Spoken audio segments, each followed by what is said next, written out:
Olá, é com grande alegria que iniciamos mais uma vez a nossa conversa a respeito de um livro que é um livro espetacular. É por isso que nós saudamos fraternalmente a cada um de vocês e a cada um dos internautas que estão assistindo ao 8º Congresso Espírita Online da FEAC Rádio Evoluir. O livro em questão que estamos trabalhando então neste congresso é o livro de Leon Denis, um dos grandes clássicos da doutrina espírita, de nome O Problema do Ser, do Destino e da Dor. O nosso capítulo de trabalho hoje é o capítulo 3º, e nesse capítulo 3º nós então tratamos o problema do ser. Muito bem.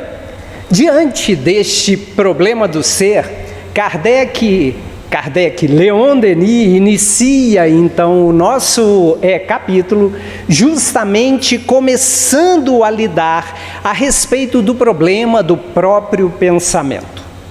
Leon Denis fala então para nós que o primeiro problema que vai se apresentar é o próprio pensamento, ou antes, o ser pensante. Quando nós vemos essa questão, eu preciso começar a entender que a busca que o Leon Denis está fazendo é justamente onde está a sede da minha personalidade, onde está a minha consciência. A grande busca que os cientistas fazem, principalmente, é se a minha consciência está sediada no meu cérebro. Então eu teria que procurar algo que identificasse essa consciência, e se ela está no meu cérebro, e se eu, Paulo, eu estou sediado então em algo que é o meu corpo físico, quando o meu corpo físico cessar a sua vitalidade, o Paulo desapareceria. É interessante que nós pegamos um estudo, e no estudo, o cientista do Royal College, lá em Londres, ele é categórico que afinal a ciência identificou onde está a sede da consciência. E ele vai afirmar que o nosso cérebro, ele gera um campo eletromagnético. Então é um campo autogerado pelo cérebro. E nesse campo autogerado, quando em contato com os nossos nervos, gera consciência. Quando ele afirma dessa forma, cessado então a vitalidade do corpo físico, acabou Paulo. E esse é um problema muito sério, para cada um de nós. Por quê? Porque eu preciso compreender um pouquinho mais a respeito daquilo que efetivamente eu sou. E a doutrina espírita vai trazer uma série de esclarecimentos para nós a respeito disso. Porque, segundo a doutrina espírita e segundo todas as doutrinas que nós vemos imortalistas, toda e qualquer religião, ela é imortalista, nós vamos ver que nós vamos prosseguir pós-túmulo. Então eu sou algo que sou alheio à matéria, sou diferente da matéria e sou algo então que vai sobreviver. Nós vamos ver que algumas religiões vão reportar a minha existência que precede a matéria e que possede a matéria. Então eu existo antes e depois para algumas religiões, enquanto outras, apesar de gerado agora para esta encarnação, eu sou um ser imortal. Então, ou seja, eu terei vida pós-morte do corpo, porém uma vida única. São algumas diferenças que nós vamos identificar. Kardec, na Revista Espírita de julho de 1868, quando ele começa então essas indagações a respeito da alma, ele faz uma comparação que eu achei excepcional. Ele fala: imagina um indivíduo que receba um telegrama. Esse telegrama, nas mãos daquele indivíduo, ele identifica que não há um remetente. Então ele começa a procurar quem enviou aquele telegrama.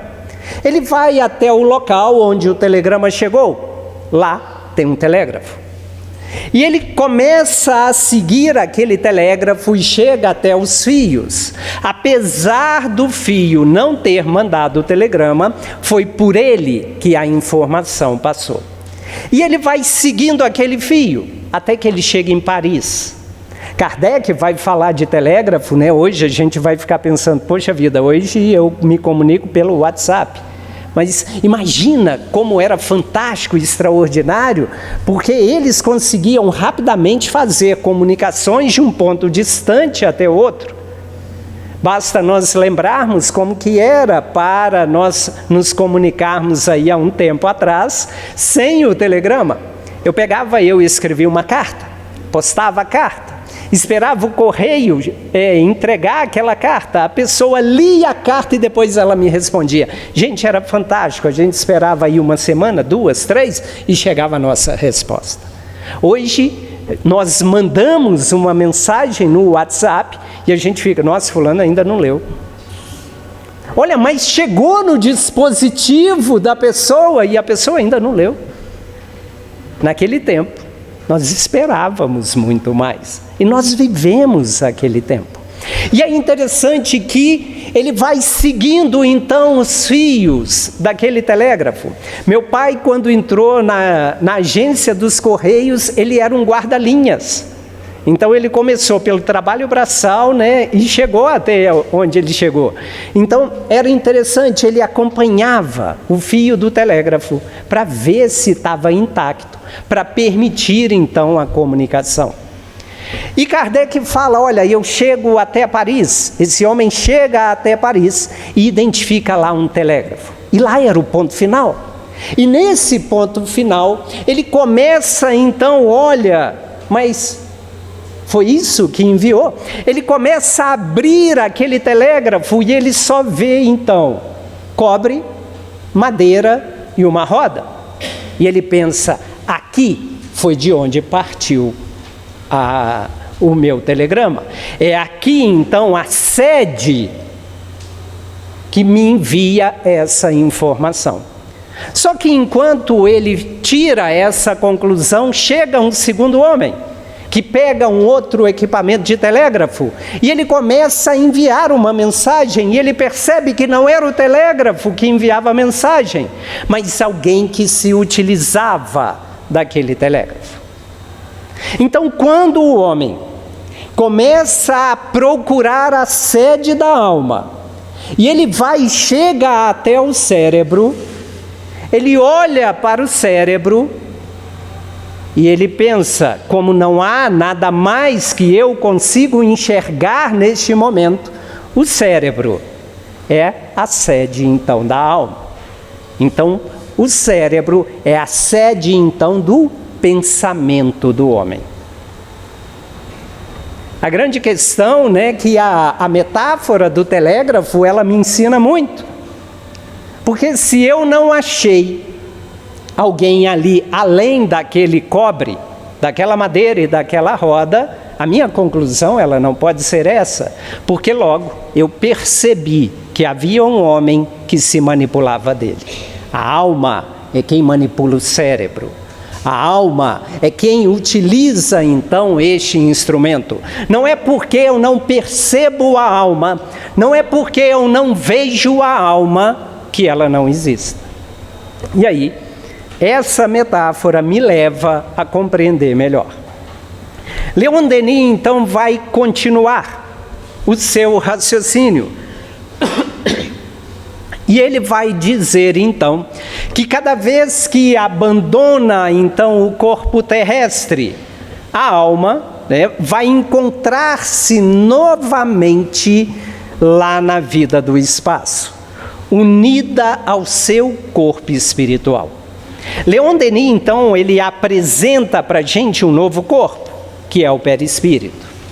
Aqui, por exemplo, cada um de nós, a não ser aqueles que têm a capacidade de perceber os espíritos, de visualizar os espíritos, vão achar que somente há o Paulo aqui na frente, o único encarnado que está aqui na tribuna. Mas, na verdade, eu tenho plena certeza que há espíritos aqui comigo. A única questão é que o corpo que eles utilizam, denominado perispírito, ele não sensibiliza a retina de cada um de nós. Nós devemos nos lembrar que nós só enxergamos aquilo que está dentro do espectro da luz visível, ou seja, o que vai do vermelho até o violeta. Abaixo do vermelho, conhecido como infravermelho, acima do violeta, conhecido como ultravioleta, não sensibiliza a nossa retina. Ou seja, eu não tenho um instrumento que me permita vislumbrar, então, o que esteja fora dessas faixas de frequência. Mas não é a inexistência de um instrumento em mim que vai fazer com que não exista algo mais além. Os espíritos estão, então, na frequência do ultravioleta. Eles vão estar acima do violeta. Lá estão os espíritos. É por isso que eu tenho a plena certeza de que cada um deles está junto de cada um de nós. E é por isso que em momentos de desafio, nós precisamos nos lembrar que nós não estamos sozinhos. Eles estão junto de nós. Certa feita, conversando com Mateus, o espírito que dirige a nossa casa, ele nos disse: Paulo, muitas vezes nós estamos junto com vocês em locais que vocês nem imaginam.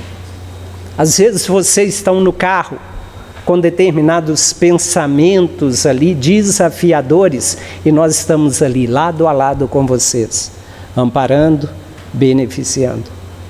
A grande questão é que muitas vezes nós não sintonizamos com eles. É como se nós estivéssemos em um momento onde eu preciso muito de uma transfusão sanguínea. E quando eu necessitado dessa transfusão, eu não paro um minuto, eu não coloco então o meu braço na posição e eu me tranquilizo ali para que os enfermeiros possam então fazer a transfusão. Eu faço a mesma coisa com os amigos espirituais.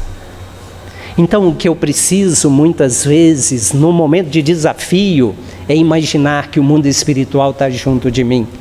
É ter a plena certeza que há um espírito que me ama profundamente, que olha por mim, que avalizou a minha reencarnação e que cuida de mim. Então é me entregar a ele naquele momento, porque há coisas que eu realmente não posso mudar e eu preciso aceitá-las.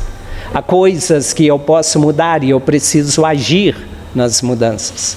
Mas nas primeiras, eu preciso entender que eu não estou sozinho. Eu preciso compreender que há esta ajuda tão grande e que quando eu me conecto com essa ajuda, aí sim eu sinto paz. Aí sim, aquele nível de ansiedade que estava tão elevado, ele começa a baixar. Então é esse momento de conexão que eu preciso estabelecer mais na minha vida. Abra espaço para viver a vida do Espírito. É interessante porque cada um de nós, quando nós pensamos na educação dos nossos filhos, nós pensamos a melhor escola que eu posso pagar, os melhores livros que eu possa comprar, as maiores oportunidades que eu possa oferecer para ele, para que ele possa ter o sucesso profissional, o sucesso na vida material. E isso eu faço o meu melhor para entregar isso para eles.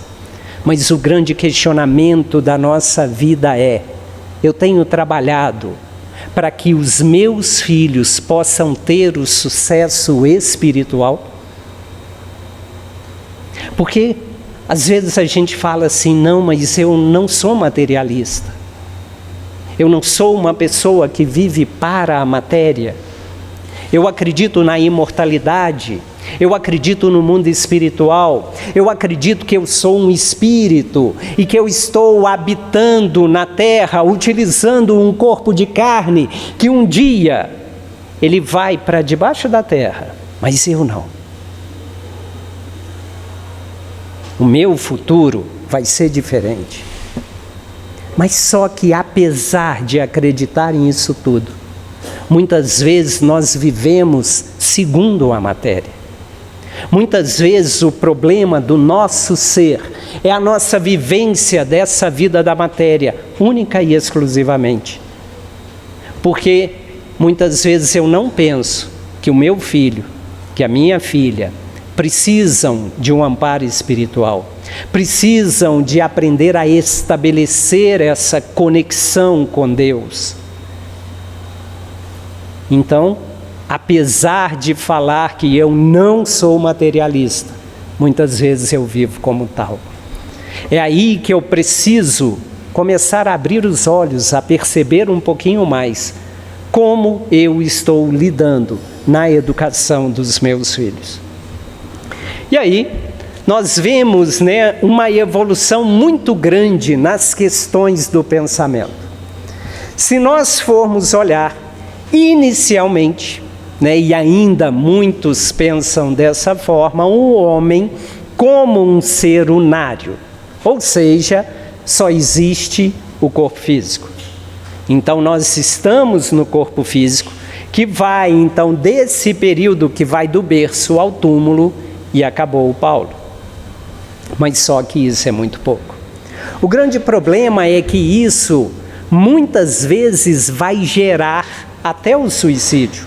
Porque aquele que não acredita em algo após, quando ele vê o sofrimento, não faz sentido na cabeça dele persistir no sofrimento se, segundo a crença dele, não há nada pós-morte.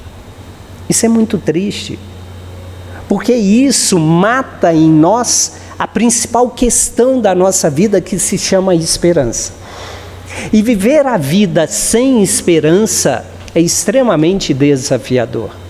É por isso que Joana de Ângeles, no livro Conflitos Existenciais, ela vai falar para nós que uma das grandes questões de redução do estresse da vida é exatamente o acreditar que há mais do que isso.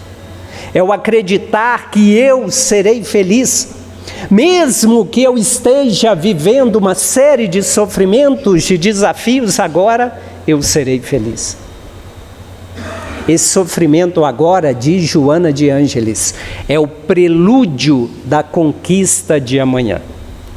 Eu até brinco com o pessoal: gente, isso que a Joana está falando para nós é o mantra da felicidade. Ela fala que o desafio de hoje, que o sofrimento de hoje é o prelúdio da conquista de amanhã. Então esse desafio que você está passando, olhe para ele e pense, ele é o prelúdio da conquista de amanhã. Ele é o prelúdio da minha felicidade de amanhã. Eu estou passando por esse desafio, porque a vida está me convidando para que eu tenha um aprendizado. E a olhar então para esse desafio e pensar, qual é o aprendizado? O que ele está querendo me dizer?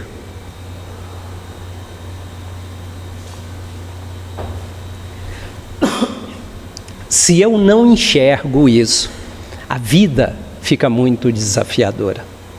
Diz Allan Kardec lá no livro O Céu e o Inferno, quando ele trata do nada e o porvir, justamente aquela doutrina nihilista, que nós vamos ver até Nietzsche falando sobre ela, onde eu não acredito que haja alguma coisa pós-morte, ele vai falar que, de acordo com os espíritos, todos aqueles que disseminarem as ideias do materialismo, eles são corresponsáveis por qualquer ato suicida gerado. Nossa, eu achei isso muito pesado. Porque há uma responsabilidade quando eu coloco, e principalmente na cabeça dos mais jovens, essas ideias. É por isso que é tão importante a gente trabalhar essa questão da vida após isso aqui. O pensamento evolui. Nós entramos então no ser como um ser binário. Nós vamos ver que as religiões, de uma forma geral, elas vão apregoar justamente a existência da imortalidade da alma. Então há algo que vai continuar existindo. Depois, Kardec nos apresenta esse corpo que o Leon Denis coloca, que é justamente o perispírito. Ele é um intermediário entre o espírito e o corpo físico. A minha voz hoje não está me ajudando. Desculpe.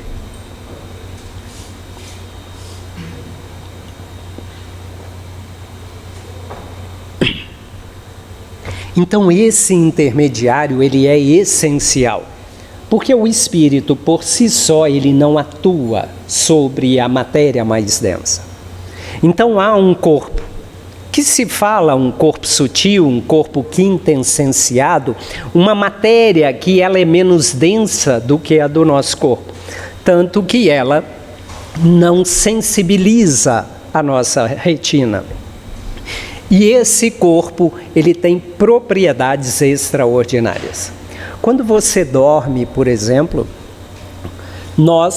está lá na parte, em O Livro dos Espíritos, questões de 400 a 412, Kardec vem nos informar que o espírito nunca está inativo. Então nós saímos do corpo durante o sono. A questão é, para onde eu vou?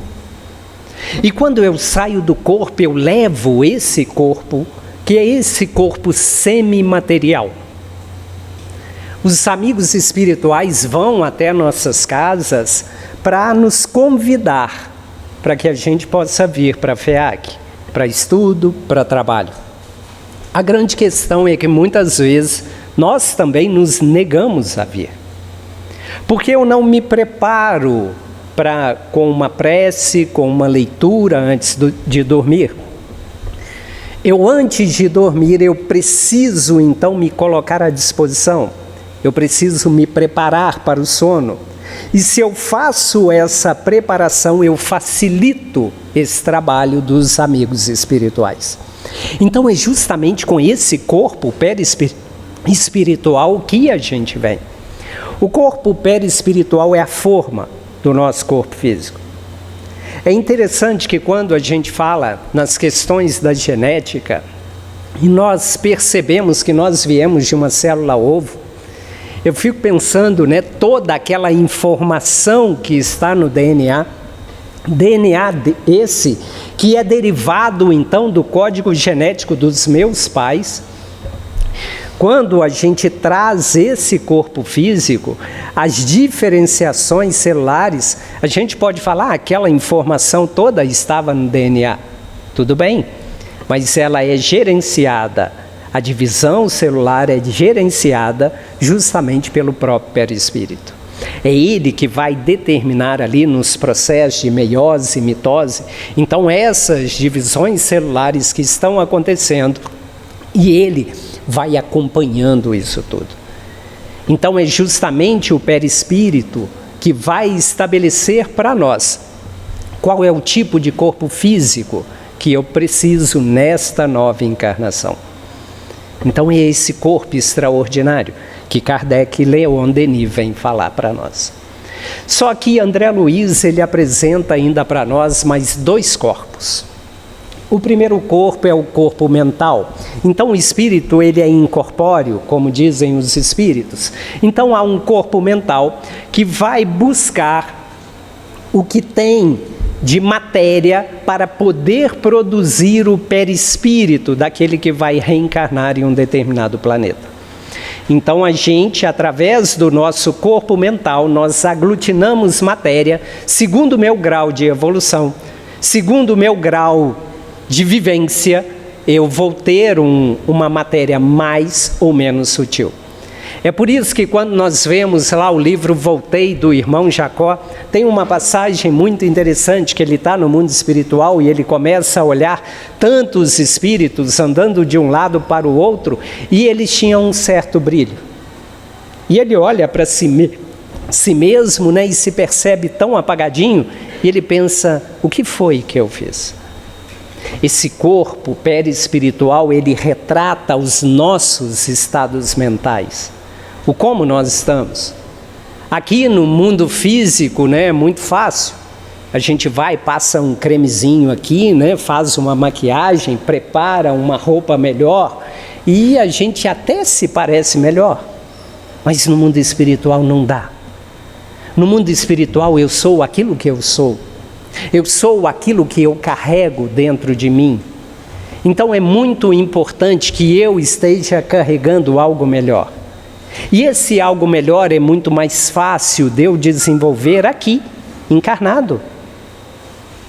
Eu me lembro quando minha filha tinha 3 anos de idade. Ela fazia um círculo e ela coloria dentro do círculo. Gente, eu achava lindo aquilo. Eu pegava os desenhos dela, o colorido todo certinho ali dentro daquele círculo, eu ficava impressionado. Agora eu vou contar uma coisa para vocês. Eu consigo fazer um círculo e colorir dentro do círculo sem sair nada daquele círculo. Impressionante, não é? Não? Também acho que não. Porque para mim, na idade que eu estou, eu tenho coordenação motora fina suficiente para fazer um círculo e colorir dentro do círculo. Mas para ela, com 3 anos, é algo extraordinário. Por que eu estou falando isso? Justamente porque, quando nós estamos no mundo físico, junto da matéria, a matéria atua como um limitador para mim. Eu, Paulo, já tive várias encarnações. Já encarnei na Ásia, já encarnei na Europa, já encarnei aqui. Então, pelo menos, várias línguas eu já conheci. A grande questão é que agora eu falo mal e porcamente um português. E aquelas línguas que eu sei, porque elas estão em mim, eu sou esse espírito que teve todas essas vivências. Eu fui nativo em vários outros locais e por que eu não me lembro? Eu não me lembro porque o meu corpo me limita. Eu não me lembro porque apesar de eu ter toda essa bagagem linguística, o meu corpo não me permite que eu, nesse estado de vigília, possa me comunicar com vocês nestas outras línguas que estão em mim. Então, o meu corpo, ele me limita muito. Eu tenho muitas outras capacidades, eu sou melhor do que aquilo que eu aparento ser. Mas eu não posso trazer todas as minhas capacidades, porque eu tenho necessidades outras. Porque é justamente na limitação de determinadas capacidades que eu desenvolvo outras. Já pensaram nisso?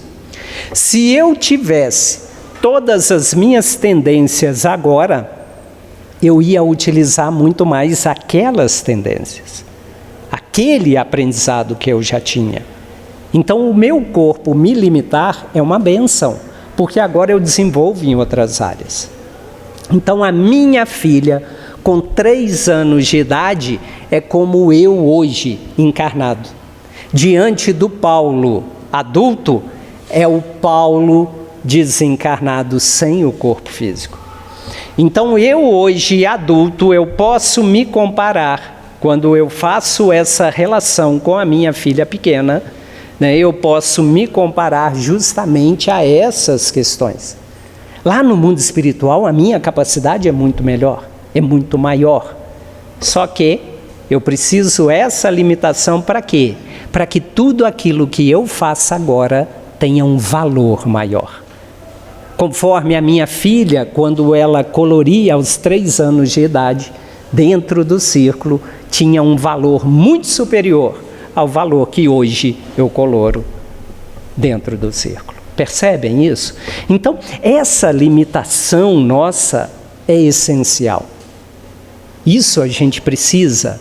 Então, quanto mais nós conseguirmos vencer as nossas más inclinações, quanto mais esforço eu puder fazer para eu ser melhor, é um ganho para mim, porque eu, quando desencarnar, vou ter um mérito muito maior. Porque eu mesmo limitado, eu consegui me domar. Mesmo limitado, eu consegui ser uma coisa melhor. E é fantástico porque Leon Denis fala, olha, nós somos seres indivisíveis. E em sendo seres indivisíveis, eu existia antes e vou existir depois. Então antes eu era um Paulo. Eu venho, reencarno, eu tento me melhorar e eu espero que quando eu desencarnar, eu seja um Paulo melhor. Então esse é o objetivo da vida. E nós vemos então que nós estamos encarnados, nós temos um corpo mental, que é um corpo que vai estar junto, mais próximo ao espírito, que forma o perispírito, que por sua vez é a forma do nosso corpo físico.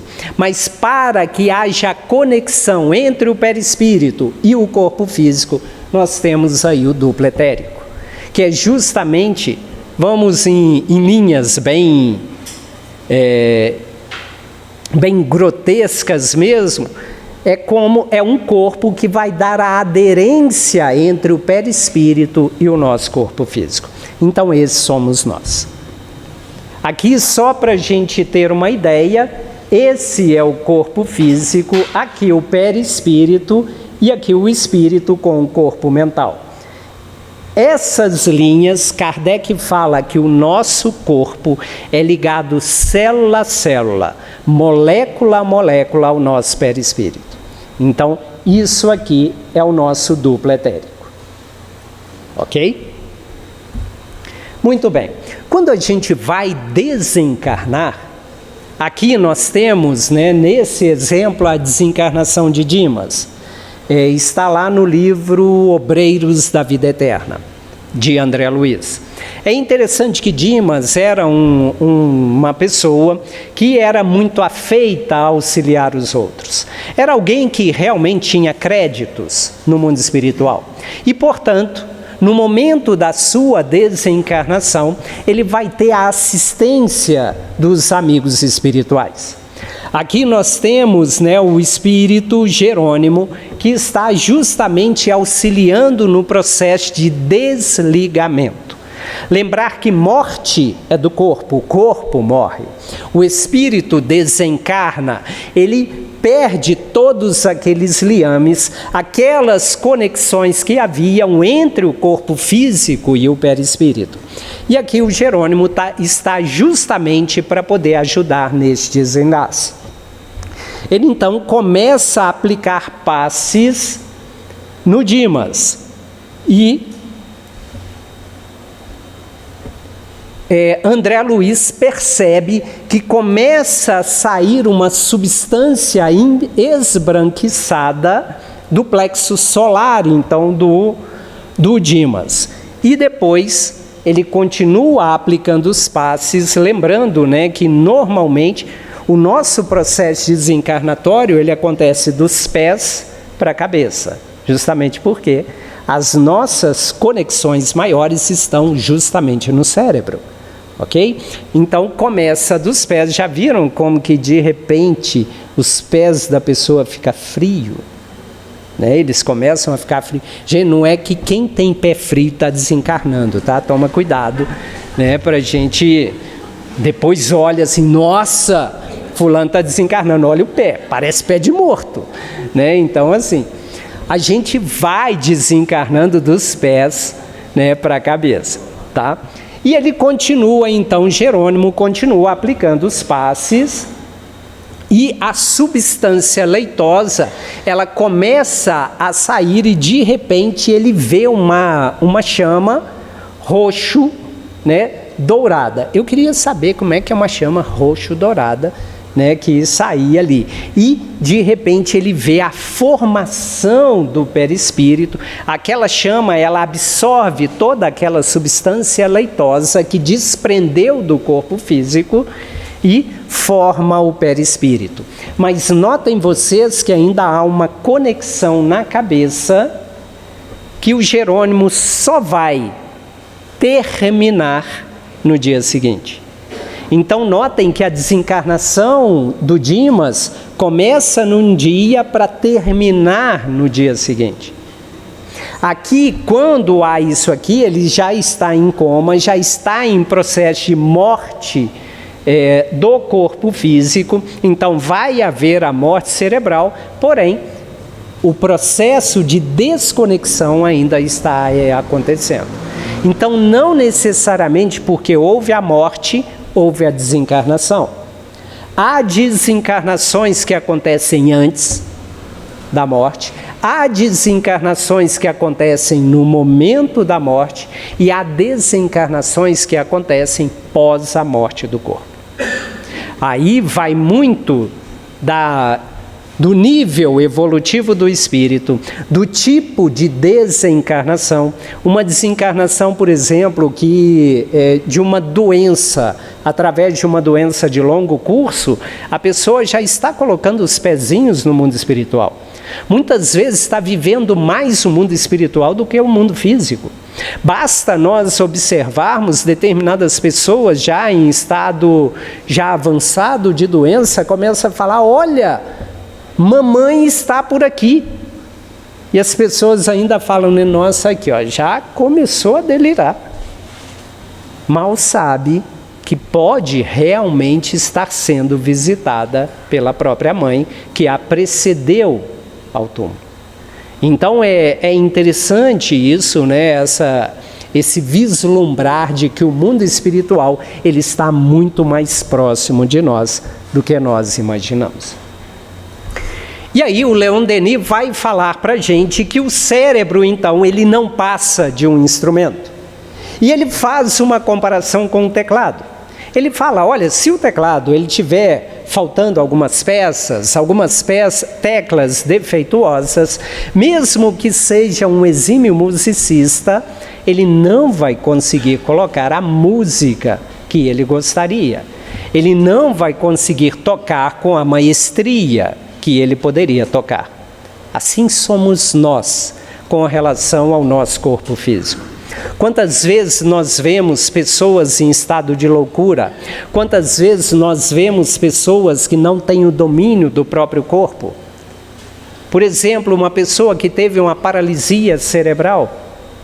Aquela pessoa que não domina o próprio corpo, será que o espírito ele não poderia dominar?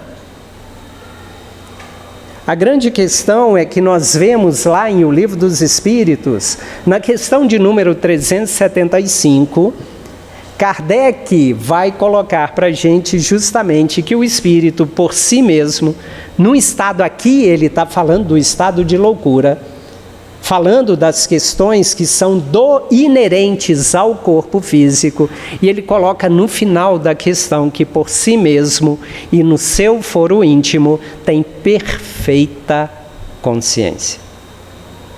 Já imaginaram isso?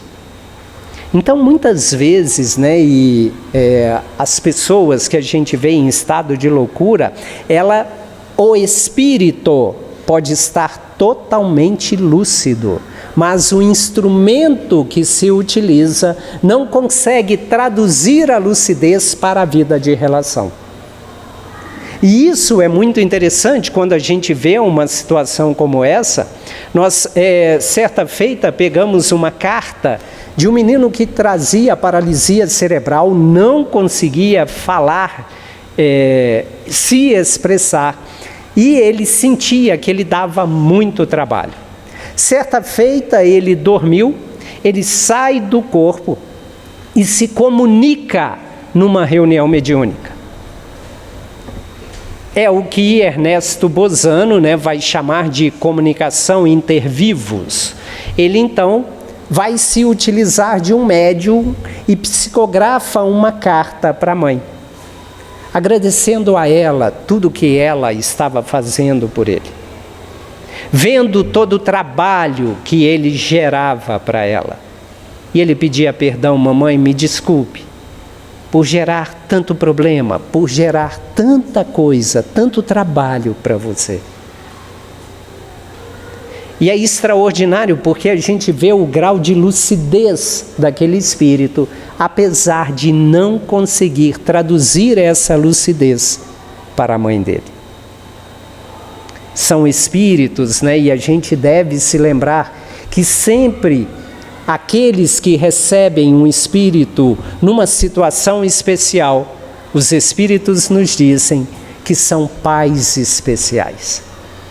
Porque quantas vezes eu trabalho no hospital universitário, e quantas vezes eu vejo um casal chegando com um menino, eles têm que carregar o menino, a cadeira do menino tem uma sustentação para a cabeça, porque ele não consegue nem sustentar a própria cabeça. Ele vai inclinado com sustentação na cabeça. Mas aqueles dois, o amor que eles têm por aquele menino é algo extraordinário. Somente tem filhos especiais, aqueles pais que são realmente especiais. Deus é tão extraordinário conosco que Ele vai olhar e falar: olha, você tem condições. É por isso que muitas vezes nós olhamos para as nossas dores e nós achamos que nós não temos condições de suportar aquela dor. Mas pense, se Deus permitiu que aquela dor chegasse até você, é porque você tem plenas condições. Ele é tão grandioso, Ele é tão maravilhoso, que Ele olha para você no detalhe e Ele sabe exatamente aquilo que você precisa, o aprendizado certo, no momento certo, com as pessoas certas. Então permita que aquela situação que você está vivenciando, ela possa realmente extrair de dentro de você aquilo de melhor que você tem. Porque se está contigo, é porque precisa disso. Se está contigo, é porque você tem condições plenas de superar isso. Pensa sempre nisso. Deus não ia deixar que você sofresse algo que você não tivesse condições. Então olhe para a situação e pense: olha, Deus é tão maravilhoso comigo, que Ele está me dando um presente. Apesar do sofrimento, apesar da dor, apesar do desafio, porque é isso que vai tirar o diamante de dentro de você. É isso que vai dar o brilho que você precisa para colocar na sua vida e na vida daqueles que estão à sua volta. Permita que Deus possa agir neste momento em você. É esse brilho, é essa luz, é este amor. Aquele amor que nós vemos nesse casal, cuidando daquele filho que não verbaliza uma palavra sequer, que não consegue coordenar os próprios movimentos, que não consegue sustentar a própria cabeça, mas apesar disso tudo, ele é extremamente amado. E imagina o amor que existe ali dentro. O nível de gratidão que ele deve ter por esses pais. Porque apesar dele não conseguir colocar para fora isso tudo, ele está ali naquele momento, junto daquelas pessoas, mas entrelaçado pelo coração. Permita que apesar do sofrimento, você possa vivenciar o amor. Apesar da dor, que isso possa sair de você. Porque existe um amor muito grande aí dentro. Não é o corpo que vai nos limitar este amor nosso. Não é o corpo que vai determinar aquilo que eu posso e aquilo que eu não posso. Porque para o amor que cobre a multidão dos pecados, este amor, ele pode muito mais. E ele está aí dentro. Permita que ele saia. Ele está aí dentro. Permita que os seus olhos brilhem. Ele está aí dentro. Permita que Deus possa agir em você e que você possa ser o grande instrumento de Deus. O problema do ser, muitas vezes, é que nós não acreditamos nessa presença divina. O problema do ser, muitas vezes, é que nós não permitimos essa ação de Deus, essa ação dos amigos espirituais na nossa vida, que nós não nos expandimos como nós poderíamos. Fazei de mim, Senhor, instrumento da tua paz. Fazei de mim, Senhor, instrumento do teu amor, que faz vibrar cada uma de minhas células, que faz fazer com que toda a dor, ela possa ter um valor muito menor do que aquele que eu valorava antes, para que eu possa ampliar a minha compreensão, e nessa compreensão mais ampla que eu possa ver que Deus está junto de nós, que eu sou um espírito, que eu sobrevivo à morte do corpo e que eu, acima de tudo, eu sou instrumento do Pai. Então é isso. Você é um instrumento de Deus. Você é um instrumento de amor. Às vezes a gente não percebe porque cada um de nós é exemplo para alguém. Então seja o melhor exemplo. Seja aquele que une ao invés de desunir. Seja aquele que leva luz ao invés de trazer treva. Seja aquele que compreende ao invés de exigir. Seja aquele que fala no bem, ao invés de perder, às vezes, tanto tempo, tantas palavras, tantas coisas. Então nós estamos para construir pontes. E construindo pontes, nós aí sim seremos esses grandes seres, porque cada um de nós tem um propósito. Cada um de nós reencarnamos com um plano divino. E muitas vezes a falta que a gente sente na nossa vida de algo melhor, a falta que a gente sente de olhar para frente e não perceber bem o que eu tenho que fazer, é justamente porque me falta essa conexão com o Pai.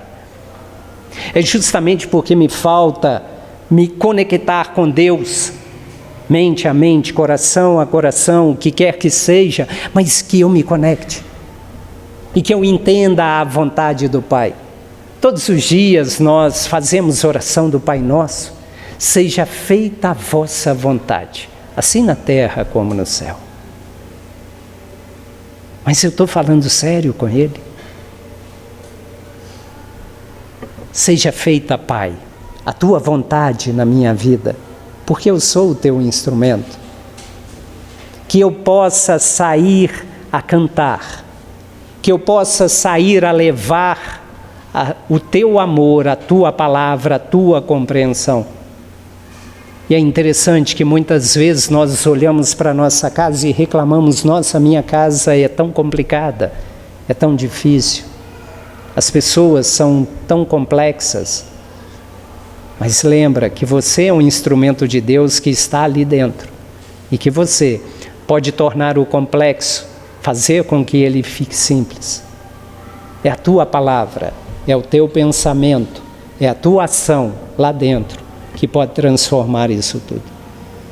As pessoas que nós convivemos conosco, elas estão conosco para um objetivo. Muitas vezes eu não estou sabendo qual é o objetivo. Então olhe para cada dia e pense: Deus, o que é a sua vontade hoje para mim? Comece o dia assim e vai ver que o seu dia vai ter um fluir diferente. Porque dentro da vontade de Deus Nós temos um objetivo, um propósito, e dentro dessa vontade, quando eu realizo isso, aí sim eu chego a uma coisa que se chama plenitude. Então permita isso na sua vida. Leon Denis vai falar para a gente então que apesar dos processos de anestesia, aqui está falando a respeito da ação do éter, nós precisamos lembrar que estamos falando do início, né? Leon Denis, ele vai trabalhar no início lá de 1900, é quando ele reencarna, né? Então, nós vamos ver que lá falava-se dos processos anestésicos a partir do éter. E lá, eles começaram a perceber que, apesar de anestesiado, a pessoa ainda mantinha as faculdades intelectuais. Apesar de não conseguir ter uma vida de relação ali naquele momento, havia algo, né, a mais, porque se o corpo estava inativo naquele momento, tinha que haver algo mais além, né, do próprio corpo físico. E nós vamos ver que muitas vezes, hoje, até hoje, um paciente anestesiado, ele consegue, às vezes, narrar o que aconteceu durante a anestesia. Então, narra determinadas questões. Nós, certa feita, vimos, né, uma situação em que uma pessoa chegou, ela chegou estava parada, né, teve uma parada cardiorrespiratória, então estava inconsciente. E apesar de inconsciente, ela, quando acorda, né, quando consegue ser reanimada, ela vai procurar a prótese dentária dela. E não estava com ela. Ela então olha uma enfermeira, olha, foi você. Você pegou a minha prótese e levou e colocou em algum lugar. Aí a enfermeira, de fato, eu peguei a sua prótese, né, e aqui está ela. Então ela vai e devolve. É muito interessante essa situação, porque ela chegou, ela estava em parada. Ela não respirava, o coração não batia. Né? Então, naquele momento, ela não tinha nenhum nível de consciência que pudesse ser observado. Mas ela, enquanto espírito, ela percebia aquilo tudo. E quantas vezes, às vezes, né, as pessoas podem falar, num processo de anestesia, por exemplo, a pessoa não está totalmente inconsciente. Mas, às vezes, um anestesiado pode falar de situações que aconteceram durante a anestesia em um local remoto. E elas trazem informação, o que dá a entender para a gente que há algo mais do que o próprio corpo. Nós vamos também ver algumas experiências de quase morte. Aqui em Juiz de Fora, nós tivemos um dos polos, né, que estava fazendo uma pesquisa bastante interessante com pessoas que tinham paradas cardiorrespiratórias e eles colocavam uma prateleira a 30 centímetros do teto. Então, era uma prateleira e colocavam uma imagem. Era uma imagem de uma fruta, uma imagem de alguém conhecido. Então, colocavam ali. E quando a pessoa retornava, eles faziam um questionário para poder identificar se a pessoa estava dentro do que eles chamam de EQM padrão. E se estivessem, eles pegavam e tinham a gravação da narrativa da pessoa durante a parada que ela teve. E o mais interessante é que algumas pessoas falavam a respeito de uma imagem que estava nessa prateleira.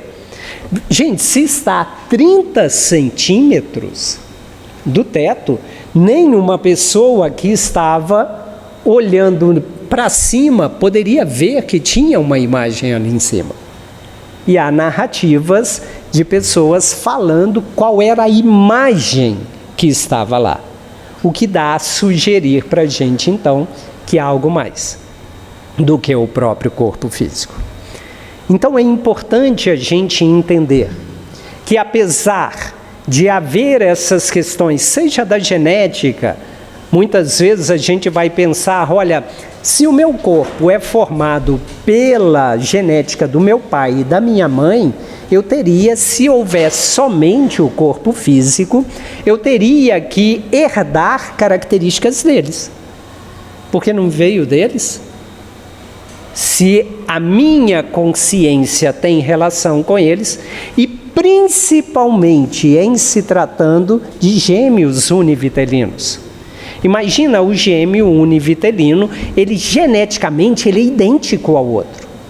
E se ele é idêntico ao outro e as características se fossem herdadas diretamente dos pais, eles teriam que ser iguais. Conscientemente, eles teriam que ser iguais. Mas quantas vezes nós vemos gêmeos univitelinos que são totalmente diferentes? Em termos de personalidade, eles são totalmente diferentes uns dos outros. Então, assim, não se sustenta essa questão. É por isso que cada um de nós precisa viver realmente o que a gente chama de vida do Espírito. Porque é algo muito maior do que esse corpo físico. Eu preciso entender que a minha vida, ela precisa ser uma vida que tenha essa relação com o mundo espiritual. Que eu tenha essa crença de que eu estou aqui temporariamente, estou em aprendizado. É como se eu fosse matriculado numa escola e eu sei que essa escola um dia eu vou sair dela. Então é necessário que eu me prepare para que quando eu me formar nessa escola, eu possa me formar com uma boa nota. O que a gente espera realmente é que Deus possa nos ajudar, nos fortalecer cada vez mais. Porque se a vida está te dando aí alguns desafios, lembre-se que Deus está ao seu lado. Contar muitas vezes única e exclusivamente com as nossas forças é muito pouco. Mas a minha força, com a força de Deus, eu posso muito mais. Que Deus possa trabalhar na sua vida e que você possa permitir que Deus haja cada vez mais na sua existência, para que cada um de nós possamos ser instrumentos da paz dele, do amor dele. Que Jesus nos abençoe, nos ilumine e nos fortaleça sempre. Nós agradecemos aí a cada um de vocês. Agradecemos a todos os internautas que estão assistindo ao 8º Congresso Espírita Online da FEAC e da Rádio Evoluir. Que Jesus, o nosso Mestre Maior, possa te abençoar, te fortalecer, te trazer o de melhor. Saibamos, então, receber isso tudo na sintonia com Ele. Que Jesus nos abençoe.